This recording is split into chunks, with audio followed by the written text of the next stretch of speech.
Nano technology മുഖ്യ വിഷയമാക്കിയുള്ള അന്താരാഷ്ട്ര സെമിനാറിന് ആലപ്പുഴ സെന്റ് ജോസഫ്സ് വിമൻസ് കോളേജിൽ തുടക്കമായി.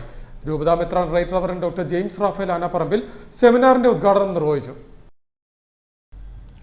നാനോ ടെക്നോളജിയിൽ അന്താരാഷ്ട്ര സെമിനാറിന് സെന്റ് ജോസഫ്സ് കോളേജിൽ തുടക്കമായി. ഇന്റേണൽ ക്വാളിറ്റി അഷുറൻസ് സെല്ലും പോസ്റ്റ് ഗ്രാജുവേറ്റ് ഡിപ്പാർട്ട്മെന്റുകളായ ഫിസിക്സ്, ഹോം സയൻസ്, മറ്റ് സയൻസ് ഡിപ്പാർട്ട്മെന്റുകളുടെയും സംയുക്താഭിമുഖ്യത്തിലാണ് അന്താരാഷ്ട്ര സെമിനാർ സംഘടിപ്പിക്കുന്നത്. സെന്റ് ജോസഫ്സ് കോളേജ് ഹാളിൽ സംഘടിപ്പിച്ച സെമിനാർ ആലപ്പുഴ രൂപതാ bishop right reverend doctor James Raphael Anapparambil ഉദ്ഘാടനം ചെയ്തു. The dot delivery of the fruits of science into the poorest shanties. Ready for this challenge, you young guys?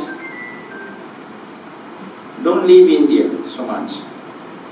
ഈ പെൺകുട്ടികളെല്ലാം ഒരു വിദ്യാഭ്യാസം കിട്ടിക്കഴിഞ്ഞാൽ നാട് വിടാൻ കാത്തിരിക്കുന്ന are not fugitives. Don't be roamers. You should be globe-trotting people. നിങ്ങൾ ലോകം മുഴുവനും ചുറ്റി നടന്ന് കാണണം.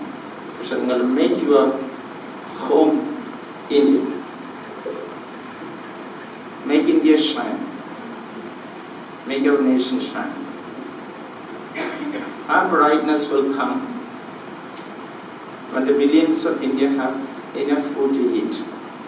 നാനോ ടെക്നോളജി രംഗത്തെ പ്രഗത്ഭരായ വ്യക്തികൾ നേതൃത്വം നൽകുന്ന പേപ്പർ പ്രസന്റേഷനുകൾ, ഗവേഷണ തൽപരരായ വിദ്യാർത്ഥികൾക്കായുള്ള ക്യൂറി പ്രോജക്റ്റ് ഉപകരണങ്ങളുടെ പരിചയപ്പെടുത്തൽ എന്നിവ സെമിനാറിന്റെ ഭാഗമായി നടത്തി. Tamil Nadu central university professor doctor K Sethuraman മുഖ്യാതിഥിയായിരുന്നു. College principal doctor sister Usha, നഗരസഭാ councillor advocate Rego Raju, sister Benzy John, doctor Sharon, doctor ഭാഗ്യ തുടങ്ങിയവർ ഉദ്ഘാടന ചടങ്ങിൽ സംബന്ധിച്ചു. 3 ദിവസങ്ങളിലായി നടക്കുന്ന ഇന്റർനാഷണൽ കോൺഫറൻസ് ജനുവരി 11 സമാപിക്കുന്നത്.